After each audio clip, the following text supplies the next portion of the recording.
Good evening. The opinions and statements voiced by our guests do not necessarily reflect the opinions of this network. Enjoy the shows. You are listening to WBHM Digital Broadcasting, Birmingham, Alabama.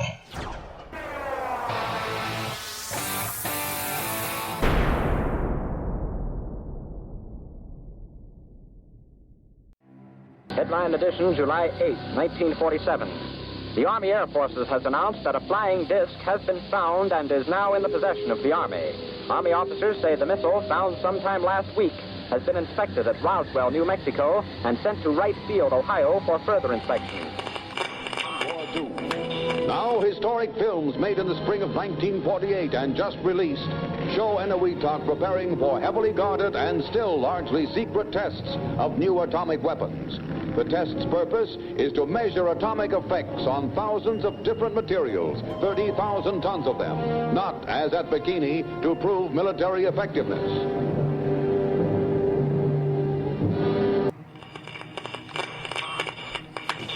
San Francisco police say that 9 persons have been arrested in a narcotics raid on the headquarters of the Grateful Dead, a widely popular singing group. 2 members of the group, Rod McKernan and Robert Weir, and their business manager, Danny Rifkin, have been booked on suspicion of possessing narcotics. 3, 2, 1, 0. All engine running. Liftoff. We have a liftoff. 32 minutes past the hour. Liftoff on Apollo 11. Tower cleared. Here we got a roll program. Neil Armstrong reporting the roll and pitch program, which puts Apollo 11 on a proper heading. I'm going to step off the limb now. That's one small step for man, one giant leap for mankind. Well, strange lights are causing a viral buzz on YouTube. Could we have caught extraterrestrial activity on a recent newscast? Brandon Arroyo investigates. As the newscast ended, the controversy began back on September 26th. What is that light shining in the back of the dark night sky?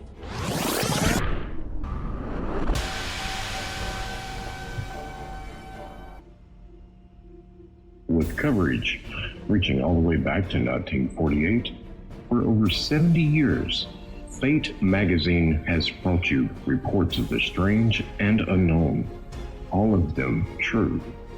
Now, Fate Magazine Radio is carrying on that tradition of setting the standard in paranormal talk radio as we report and discuss some of the most mysterious and perplexing phenomena imaginable in this strange world of ours. Now, here is your host of Fate Magazine Radio, Kat Hobson.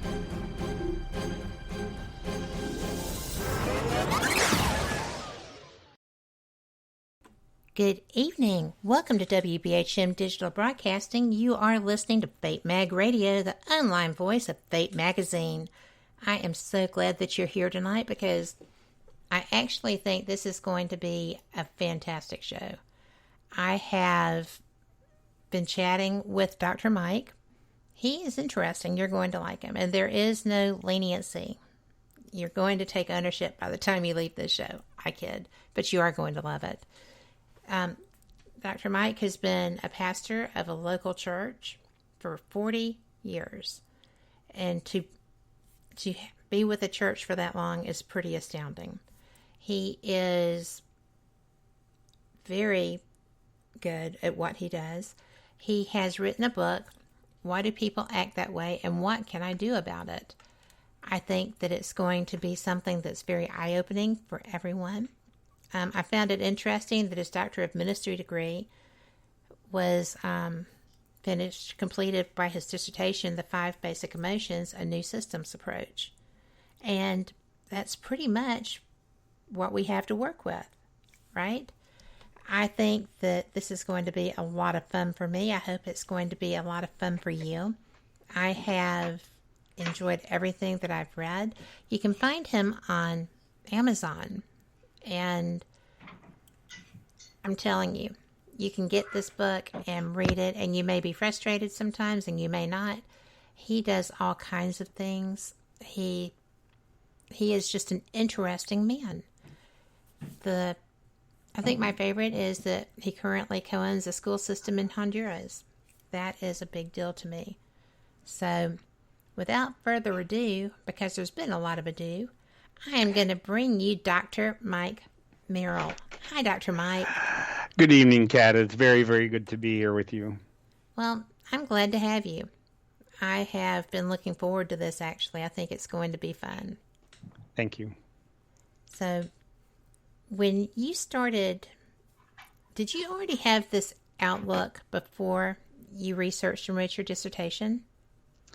No. Actually, I have been working on a theory for about 25 years.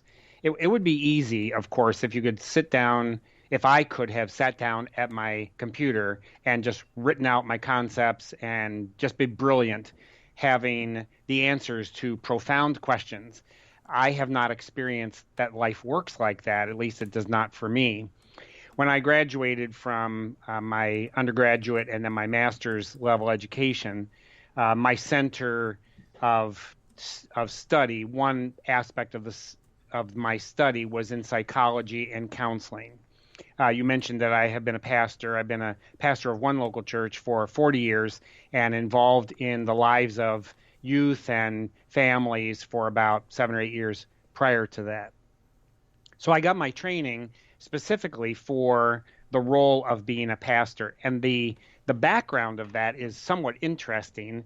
I had originally designed the course of my life to be a clinical psychologist.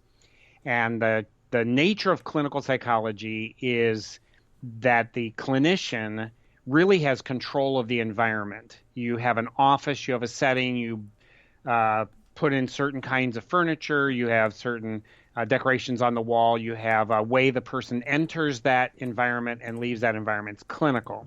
Mm-hmm. Some people are very home-oriented, and they have couches and soft chairs and end tables and low lighting. Others are very medical, and so the rooms are stainless steel and brightly lit and that kind of thing. So the clinic is really set up by the counselor for that person's own purposes and design. As I prepared myself in psychology and abnormal psych and developmental psych and all those kinds of courses in the undergraduate that are necessary, I was connected into a local church, and the pastor of that church was a brilliant pulpit scholar. He was a very, very gifted man. And as we worked together, and he kind of shepherded and mentored me along the way, we got into many discussions about the nature of clinical counseling and pastoral counseling. The primary difference is not the equipment or the training of the counselor. It's the nature of the environment in which you are providing services to individuals. The challenge that we face often, especially as clinicians, is there is a payment plan. You can sweep that away if you want and do pro bono, but the nature of the counseling relationship is always based on an economy. Somebody's got to pay the bills. When a pastor provides the same services, the question of payment is now either secondary or is actually eliminated. What I found also amazing is that a pastoral counselor, and a person with intervention skills or support skills or corrective skills, whatever they might happen to be, can go into a home where the conflicts are actually occurring. They can go to the hospital where an accident has happened or a person is dying. They can go to the funeral home. They can go into prisons. They can go into any environment at which the counselor is no longer in charge of creating the kind of conducive environment that the counselor wants. Now you are where people actually live. So as I struggled through the sense of what is my calling, what should I do, how can I do what I do best, the issue for me was moving out of the clinical environment, which was safer for me, but much more difficult for the counselee, and moving into their environment, their home, their life, their tragedy, their challenge, and providing the skills that I had in an environment that was much more difficult for me, but it also may have been very difficult for the persons that I was working with. So I decided then, along with some other factors, that I wanted to be a pastoral counselor as opposed to a clinical counselor. The training for me was the same. I had to have the same level of expertise in supporting people, helping them identify what they're struggling with, and then the resources to be able to correct that or deal with it or resolve it. I found as I got into my pastoral work that the psychological models that I had been trained to use actually do not work with the vast majority of real people who are hanging around in the world. They do not want to be psychoanalyzed. If you go into therapy, that is extremely valuable. And that kind of designed clinical work is extremely important. But the average person living life wants to talk about their feelings. They want to jump from subject to subject. They don't want to be driven towards resolution or outcomes from the get-go. They're not interested in hastening the process. So I found that what I had been trained to do was listen to symptoms, develop a diagnosis, what is the person struggling with, then treat the diagnosis because I'm the expert in that field, and recommend some kind of therapies that I think would work, then establish a prognosis and watch what happens as the person moves through the therapies. Did they work or did they not work? Most people actually hated being treated that way, and that didn't work. So I began just simply listening to people, and I spent about 10 years not giving a great deal of advice, not having the answers, not being able to jump to a diagnosis of the person's problems, whatever they might be, in a very quick fashion. I simply listened to what they were saying, how they were saying it, when they paused, why they paused, when they stumbled over a word. I listened to that. And I began to understand over that 10-year period, emotions that people seem to get stuck on fell into 5 general categories. And they would move up and down those categories. It wasn't clear to me at the very beginning that there were 5, but that there were systems that guided the way or controlled the way the person felt was actually a good description. For example, I dealt a lot with teenagers. Teenagers are wanting to get out of their house. They want to grow up. They always think they're more mature than their parents do. They want more freedoms. They want greater access to the control of their own lives. And frequently in families, there are explosions, there are arguments, there is screaming, there is slamming of doors, there is storming out of the house, there's refusal to obey, all those kinds of things. And I began to hear both from parents or caregivers and from students that there was a system of their feelings. They would say, I was so annoyed with my mother. She just irritated me to no end. I just got as mad as a hornet, or swear words or whatever they might want to say. I was furious. I just lost it. And I began to see, you started out annoyed. It went to frustration. You became angry. You were mad. You were furious. You were enraged. And then you could scale that back. Something happened, and I began to calm down. I was cooler. And then all of a sudden I started to see what I now call the ladder principle. You scale up, you climb rungs higher and higher, and then you scale down, you go lower and lower. So then when I was dealing with later individuals and they were expressing incredible rage that had caught them, captivated their mind, and they were not able to step away, instead of saying, I would like you to stop being angry right now, well, you can't just stop being angry. So I began to say, how about if we take a step down this ladder? I know you are at furious. Could we become really mad and start developing some strategies out of being really mad? And I found that people literally who were throwing things, they were losing their composure in the rage, suddenly said, yeah, I can do that. If I'm allowed to be mad, well, now I can do something with that. And this is over many, many conversations over a long period of time. I began to see anger moves up and moves down.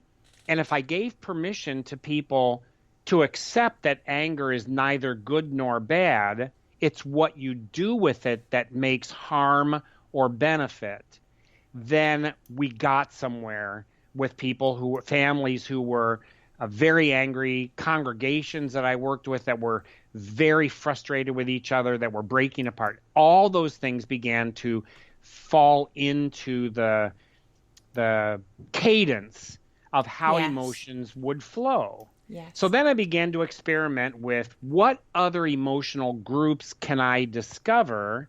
And as I listened, I tested out theories. I finally came up with the idea that there were 5 emotional systems. Then I went to my doctoral program and I said, could I work on this? I've been working on this for almost 25 years now. I spent 10 years listening. I've spent 15 years testing and developing this theory and counseling techniques. Could I come in and do my doctorate on that topic? And they said, absolutely yes. We would just love it when somebody comes in knowing what they want to study. So I spent 3 years engaged in the entire process of refining that concept. I began to teach seminars, be invited out to other churches, to other situations, to school districts, to law enforcement, to all kinds of settings to be able to teach what I had discovered. And over, people coming out of my seminar said, you know what? You really need to write a book.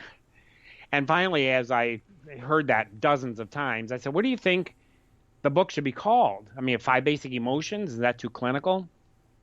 And in one seminar, I had stumbled upon the phrase, which became kind of the watchword of that seminar, why do people act that way? Why do people act that way? And the whole congregation, or the people I was working with, they played with how the words changed the meaning. Why do people act that way? Why do people act that way? We had a lot of fun with that. And the person said, that should be the name of your book. Why do people act that way?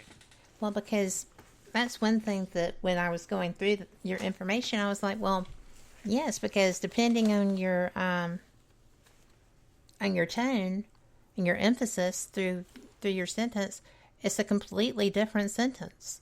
Correct. Completely different question. And many statements that people make, if they change the inflection of certain words in the flow of the sentence, it communicates a different feeling or an actual different definition. So we've experimented with that as well. Here's a statement. Can you make the statement? They come out with some vehement or some pouty or some brokenhearted statement. And one of the techniques that I've used is, could you make the same statement with no emotional loading at all? Just the same words, as calm across all them as you can possibly manage.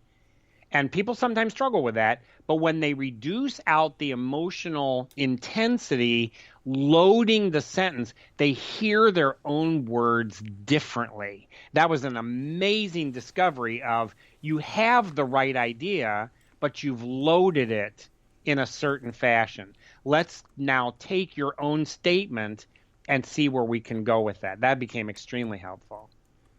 Well, I'd made a comment in chat, and Sherry said, yes, I'm listening, because I have gone on and on about how much I love your book, your concepts, and we're going to have to go to our first break, but I think that this is so relevant to the nature of our world, certainly our country today. That's why I was so fascinated. But it is day-to-day living for yourself that is the biggest takeaway from here. And I hope that people enjoy that. Guys, we will be right back after this. Thanks for being here.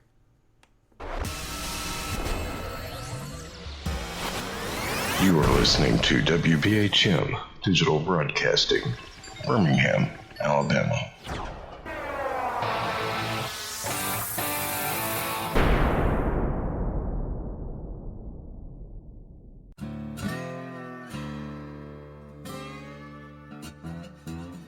Oh, come on. I'm Southern, but... Nope. That'll do. Hello. I am Kat Hobson, host of Paranormal Experience here on WBHM Digital Broadcasting out of Birmingham, Alabama. I enjoy having guests from all areas of the paranormal, from ghosts to ufology to cryptids and beyond. You'll find some of the best researchers in their fields bringing you some great information. Join me on Wednesday nights from 8 to 10 p. Eastern here on WBHM Digital Broadcasting.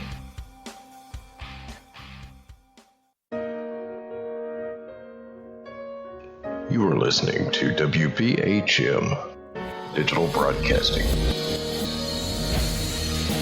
the best in paranormal talk radio.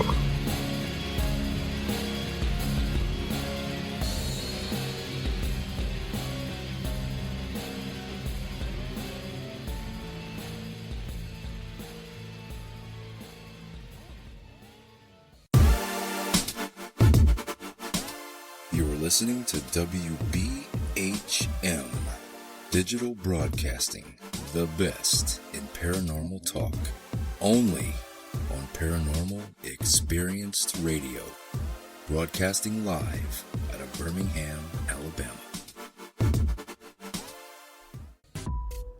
Since 1948, Fate magazine has brought you reports of the strange and unknown, all of them true. Fate Radio is carrying on that tradition, bringing you the unusual, macabre, strange, and bizarre. Join host Kat Hobson Sunday nights from 8 to 10 p.m. Eastern on WBHM Digital Broadcasting.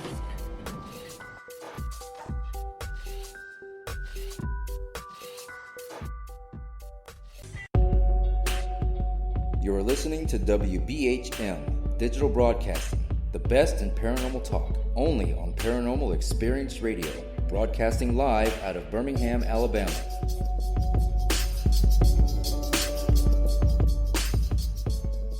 The time is 23 minutes after the hour.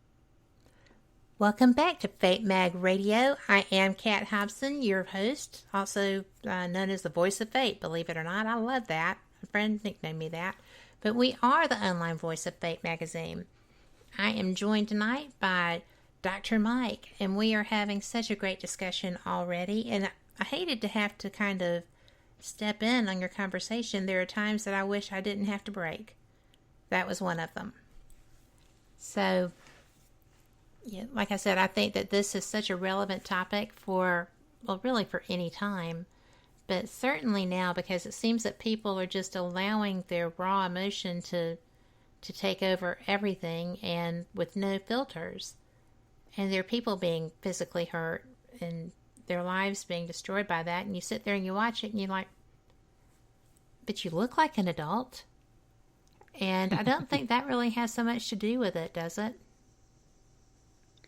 The fact that somebody is grown up in years, that has really nothing to do with it at all. Exactly. I think one of the misconceptions we have is that actual maturity in life comes with a number of years. There's an expression, time heals all wounds. That's not really true. No. And time brings maturity. That's also not true. If a person gets stuck in a trauma of some kind, that trauma, if unresolved, simply stays without any nature of time passing. The human mind is really phenomenal.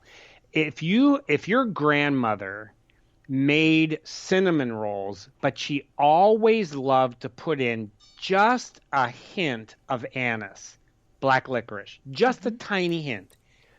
If you go into a bakery and smell cinnamon rolls with a hint of anise, you can be in your grandmother's kitchen, even though that was 60 years ago.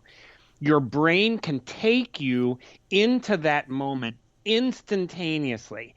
That's not only true with olfactory smell, something that's coded into your brain, but it has to do with unresolved events, passionate emotions, events from childhood, and just maturing out of those because years have gone by, not necessarily going to happen.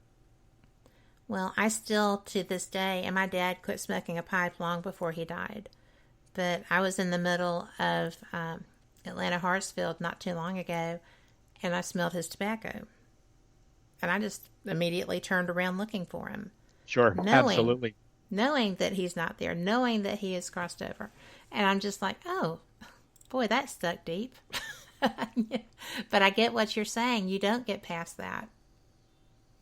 No, and interestingly, it's not a bad thing to have an immediate sense of your dad's presence because you smelled tobacco smoke that was his particular brand, and your brain says, he's still here, he's nearby, and that's comforting.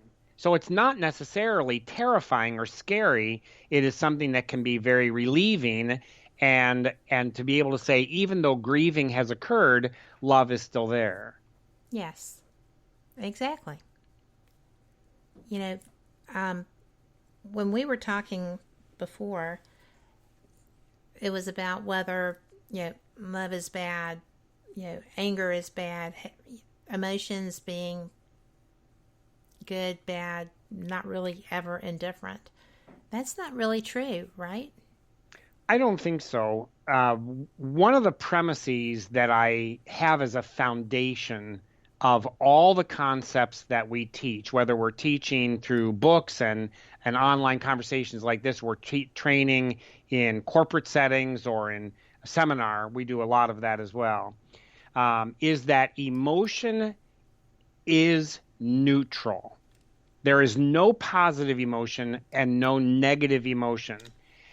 I read one of the books that I did my research, that I used in my research, was literally titled The Bad Emotions. Oh. And the premise of the book was you want to build into your life love and happiness and joy, and you want to drive out of your life sadness and anger and pain.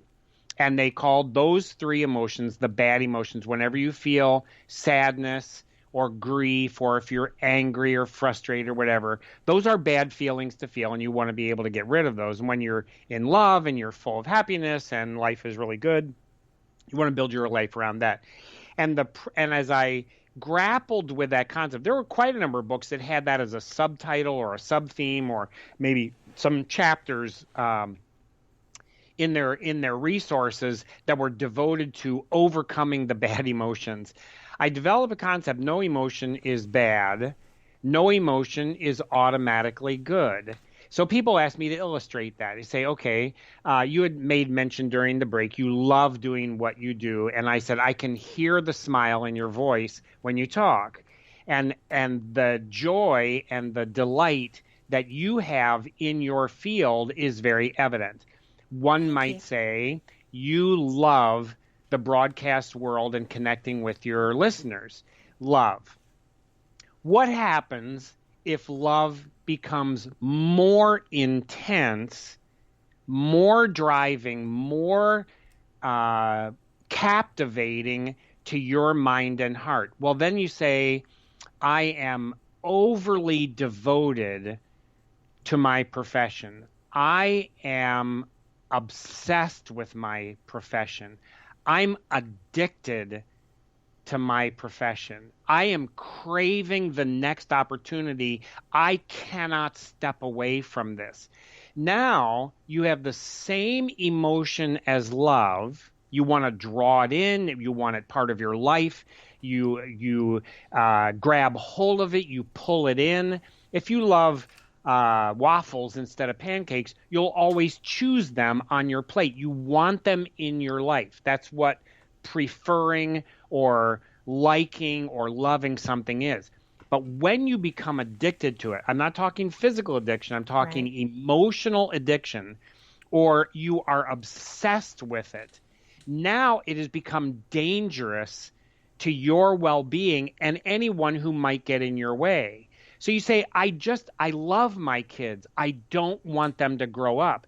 So you create situations that disable them from maturing properly. They cannot escape the emotional grasp of your mothering or your fathering, and they remain children called by childhood names, treated in childhood fashion, but they're 40 years old, they're 50 years old, and they're still a child under your control, under your dominance. And you say, a person might say, I just do this out of love.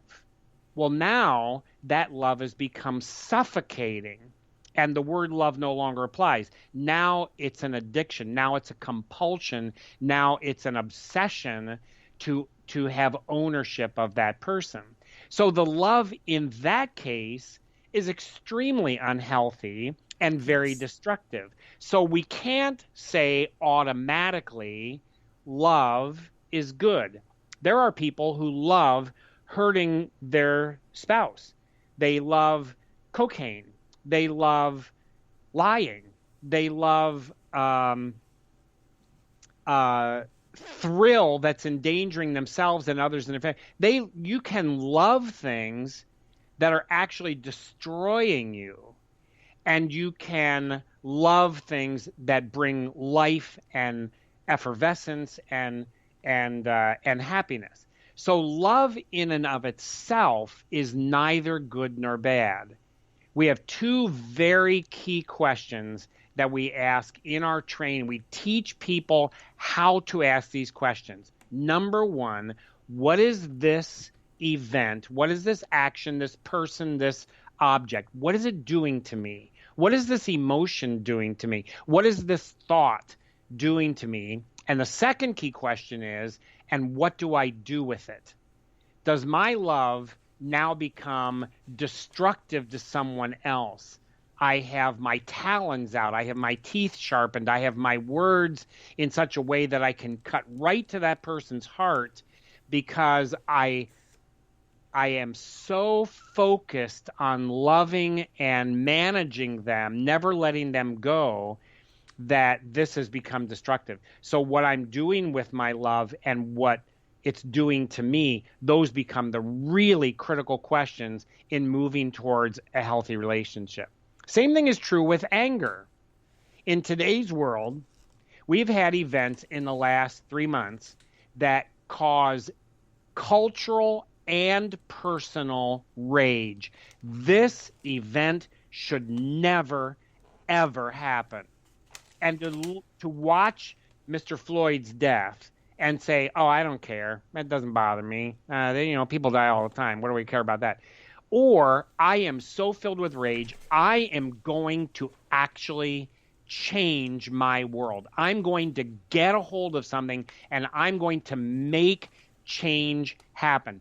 That rage is good. It's necessary to bring about authentic change that doesn't just springboard out and then regress back as if it's a spring-loaded object. It's not going to go out and then just fall back to what it was. The rage drives change. So anger is actually good in that case.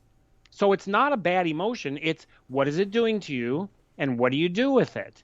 Now you can go somewhere with that. Same thing with sadness. Same thing with pain, wound.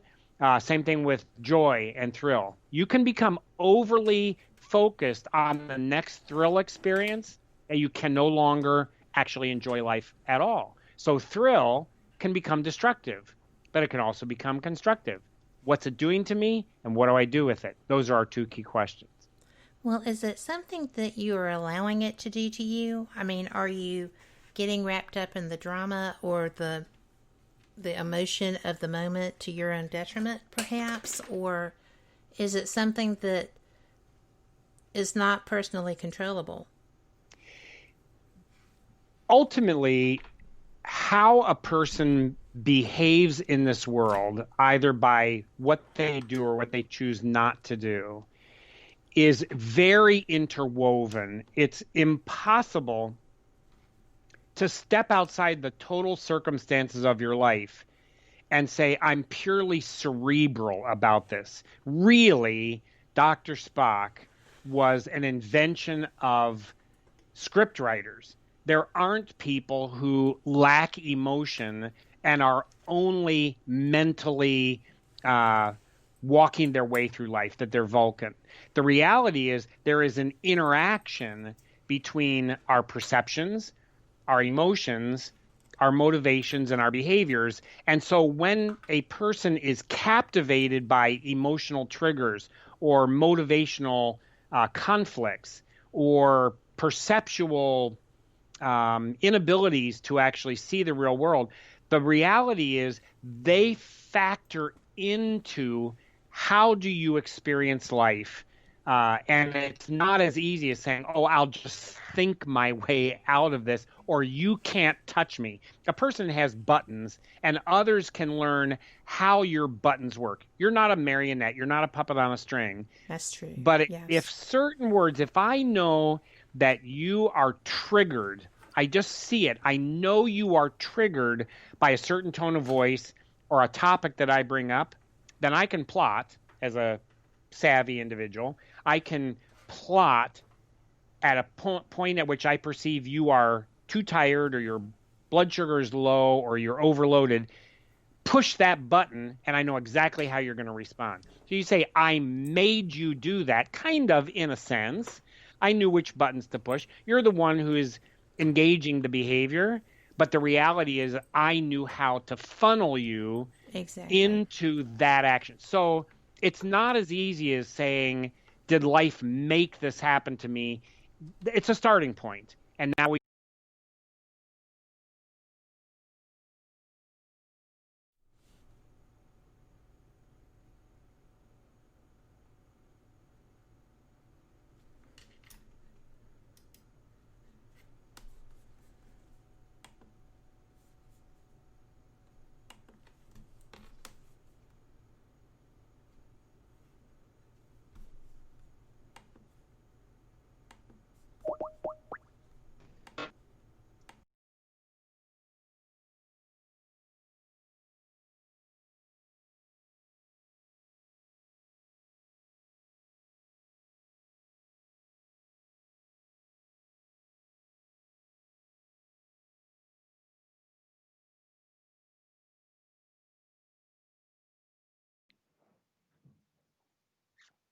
Mm-hmm.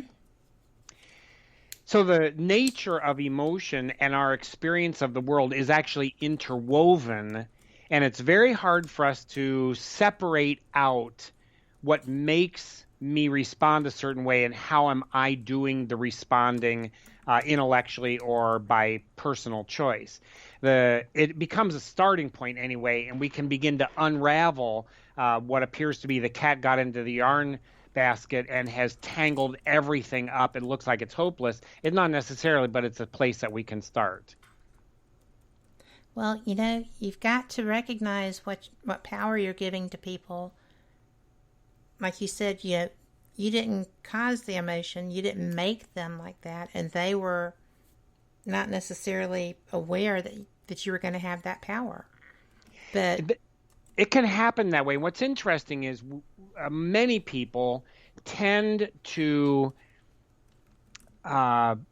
process their life experiences on autopilot. They don't step back and observe their own behavior or their own process. It's just automatically functioning. So their child comes in late after curfew, and there's a sequence that begins to occur that everyone in the family is engaged in acting out a script that's not written, mm-hmm. and they follow the lines because it's been rehearsed so many times without actually stepping back and saying, do I want to play this role for the next 25 years until my child is 40? Why am I doing this? We tend to just simply engage in behaviors that are common to us or habitual to us without actually stepping back and thinking. One of the key aspects of being a counselor is being outside a situation, saying, let me tell you what I'm observing could you step over here with me and observe your own life as we talk about that? And that becomes extremely helpful to people as well. Well, that is just so wild. I'm going to tell you that I am hearing in chat that our broadcast is terminated, and you'll note that I turned on another recording system. Okay. So I am actually going to stop this broadcast right now. Okay. And I apologize, No but we'll be right back to it. We're the only people, I think, that are going to know that it's been terminated. So bear with me. All right, not a problem.